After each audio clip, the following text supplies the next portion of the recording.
Hi. Today I will show you how to fix Sennheiser HD515, HD555 or HD595 old and broken cable. In my case also loose connection at 3.5mm jack. These Sennheiser HD555 are old but high-performance headphones which would be a crime to put in the garbage, so I will show you how to replace the audio cable for these Sennheiser headphones quite easily. To replace the old cable you will need to buy a new replacement cable. Any stereo audio cable will fit. The link to new cable is in the video description. If you are an audiophile, these headphones can be easily modified for a balanced headphone amplifier, but ask about that in the comments if you are interested. Now let's replace the old cable for these Sennheiser headphones, but to do that you'll need to get a soldering iron and some heat shrink tubing from your grandmother.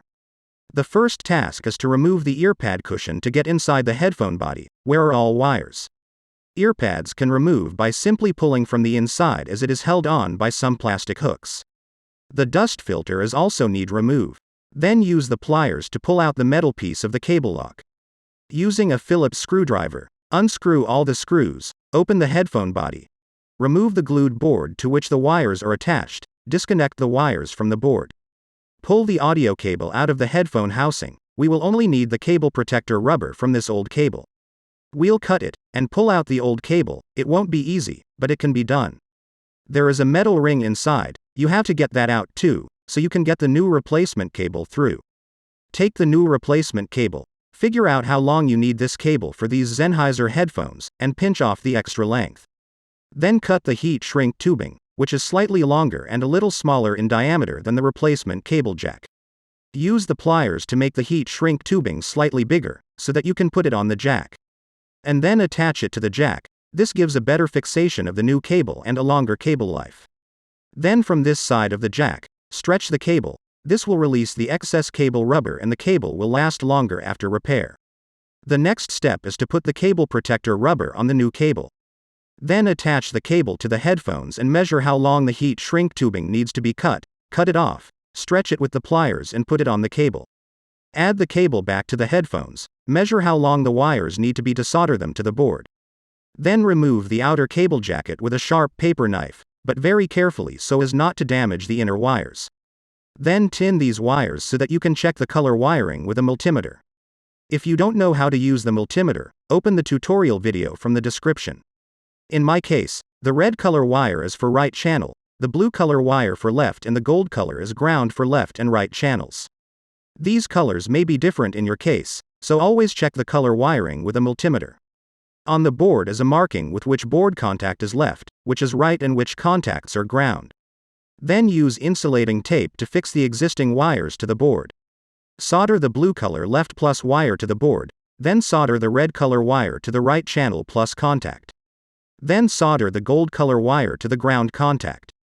Then take one wire from the old cable to use as a jumper cable between the two ground contacts, as the original cable had 4 wires, but the replacement cable has 3 wires. Then solder this jumper wire from the left minus to the right minus contacts.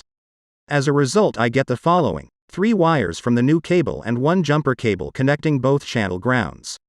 Then the soldered wires need covered with hot glue, so that in the future there will be no short circuit. If you don't have hot glue, insulating tape can also be used.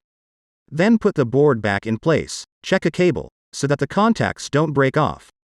I ripped off a small piece of plastic, so that the new cable fits nicely into the housing and stays in place. Then use superglue to fix the cable so that it sticks well inside the cable protector rubber. This ensures that the cable will last a long time. Fix the cable with a piece of metal that you take out of the headphones at the beginning of the repair. Close the headphones, and screw the casing back on. Then slide and attach the heat shrink tubing onto the cable protector rubber. This will give extra cable fixation.